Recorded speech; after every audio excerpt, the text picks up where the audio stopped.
नमस्कार दोस्तों, आज का हमारा टॉपिक रहेगा सर्वोच्च न्यायालय। इससे रिलेटेड कुछ महत्वपूर्ण प्रश्नों पर आज हम चर्चा करेंगे। तो चलिए शुरू करते हैं हमारा आज का वीडियो।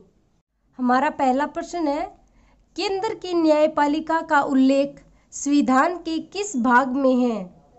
केंद्र की न्यायपालिका का उल्लेख संविधान के किस भाग में है? ऑप्शन है भाग 4, भाग 5, भाग 6। संविधान में उल्लेख नहीं है, तो इसका राइट आंसर होगा ऑप्शन बी, भाग 5। संविधान के भाग 5 और अनुच्छेद 124 से 147 तक केंद्र की न्यायपालिका का उल्लेख है। हमारा अगला प्रश्न है, 1773 के रेगुलेटिंग एक्ट के तहत अपेक्ष न्यायालय की स्थापना कहाँ की गई? ऑप्शन है दिल्ली, चेन्नई, हैदराबाद, कोलकाता। तो इसका राइट आंसर होगा ऑप्शन डी, कोलकाता। 1773 के रेगुलेटिंग एक्ट के तहत 1 जनवरी 1974 को कोलकाता में अपेक्ष न्यायालय की स्थापना की गई थी। अगला प्रश्न है, दिल्ली में सर्वोच्च न्यायालय की स्थापना कब की गई? दिल्ली में सर्वोच्च न्यायालय की स्थापना कब की गई?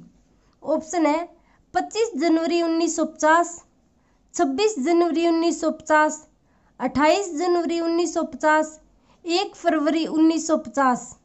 तो इसका राइट आंसर होगा ऑप्शन सी, 28 जनवरी 1950। दिल्ली में सर्वोच्च न्यायालय की स्थापना 28 जनवरी 1950 को की गई थी। अगला प्रश्न है, सर्वोच्च न्यायालय के प्रथम मुख्य न्यायाधीश थे।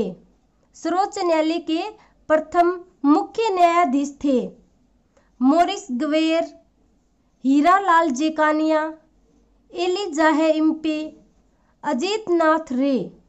तो इसका राइट आंसर होगा ऑप्शन बी, हीरालाल जेकानिया। सर्वोच्च न्यायालय के प्रथम मुख्य न्यायाधीश हीरालाल जेकानिया थे। अगला प्रश्न है, निम्नलिखित कार्यों में किसे न्यायालय संपन्न करता है? निम्नलिखित कार्यों में किसे न्यायालय संपन्न करता है? ऑप्शन है संविधान की व्याख्या, संविधान का संरक्षण, ए व ब दोनों, संविधान संशोधन का अधिकार। तो इसका राइट आंसर होगा ऑप्शन सी, ए व ब दोनों। न्यायालय संविधान की व्याख्या और संविधान का संरक्षण करता है। लेकिन अगर हम ऑप्शन डी की बात करें तो संविधान संशोधन का अधिकार संसद के पास है। अगला प्रश्न है, सर्वोच्च न्यायालय में न्यायाधीशों की संख्या का निर्धारण किया जाता है। आपको बताना है कि न्यायाधीशों की संख्या का निर्धारण किसके द्वारा किया जाता है? राष्ट्रपति द्वारा, उपराष्ट्रपति द्वारा, मुख्य न्यायाधीश द्वारा, संसद द्वारा। तो इसका राइट आंसर होगा ऑप्शन डी, संसद द्वारा। सर्वोच्च न्यायालय में न्यायाधीशों की संख्या का निर्धारण संसद के द्वारा किया जाता है। अगला प्रश्न है, साधारणतया सर्वोच्च न्यायालय का प्रत्येक न्यायाधीश अपने पद पर आसीन रहता है। साधारणतया सर्वोच्च न्यायालय का प्रत्येक न्यायाधीश अपने पद पर आसीन रहता है। ऑप्शन है 60 वर्ष की आयु तक, 62 वर्ष की आयु तक, 65 वर्ष की आयु तक, अनिश्चित समय तक। तो इसका राइट आंसर होगा ऑप्शन सी, 65 वर्ष की आयु तक। सर्वोच्च न्यायालय का प्रत्येक न्यायाधीश 6 वर्ष या 65 वर्ष की आयु तक अपने पद पर आसीन रहता है। अगला प्रश्न है, वर्तमान में सर्वोच्च न्यायालय में कितने न्यायाधीशों के पद स्वीकृत हैं?